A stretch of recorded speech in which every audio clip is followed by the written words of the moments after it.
แล้วครับทุกคนน้ำตกแม่เตี้ยออบหลวงที่เราข้ามโค้งนะครับหลายดอยเลยนะ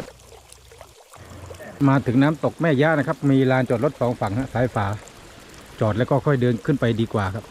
ล้อฟรีแน่นอนครับนี่คล้ายๆมันทางขึ้นไปบากาม่าแต่ว่าบากาม่ามันจะชันกว่านี้อันนี้น่าจะล้อฟรีอยู่ถ้าขึ้นไปนะเพราะว่ามันเป็นทรายนะนี่ก็เป็นบ้านชาวบ้านหรือยังไงครับอยู่ท่ามกลางหุบเขานะฮะก็อาจจะมีนาขั้นบันไดเล็กน้อยนะครับท้องนาขึ้นบันไดพอสวยงามนี่ก็เป็นลานจอดรถอีกที่นะแล้วก็เป็นทางบันไดลงไปนะข้ามลำธารนี่ครับก็เป็นอีกมุมหนึ่งนะครับที่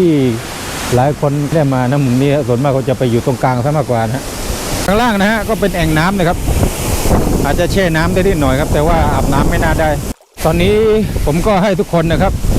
มาสัมผัสบรรยากาศน้ำตกแม่เตี้ยดูใกล้ชิดธรรมชาติที่สุดนะทุกคน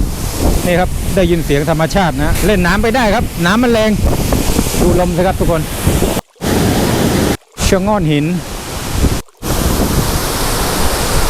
ผานำพาไปสู่น้ำตกนี่ก็เป็นต้นมุมต้นไม้ครับทุกคนครับแล้วก็มีรากไม้ใหญ่แล้วก็มีหน้าผาง่อนหินนะครับแล้วก็ตรงนู้นก็น้ำตกแม่เตี้ยครับไหลลงมาข้างล่างน้ำตกแม่เตี้ยครับทุกคนครับใกล้เข้ามาหน่อยนะฮะนี่ครับมาซึมซับบรรยากาศครับเสียงน้ำตกนะครับโอ้โหนี่ครับน้ำตกที่สวยเช่นกันนะครับดังในTikTokต้มตำก็มีบรรยากาศครับผมได้มีขายอาหารด้วย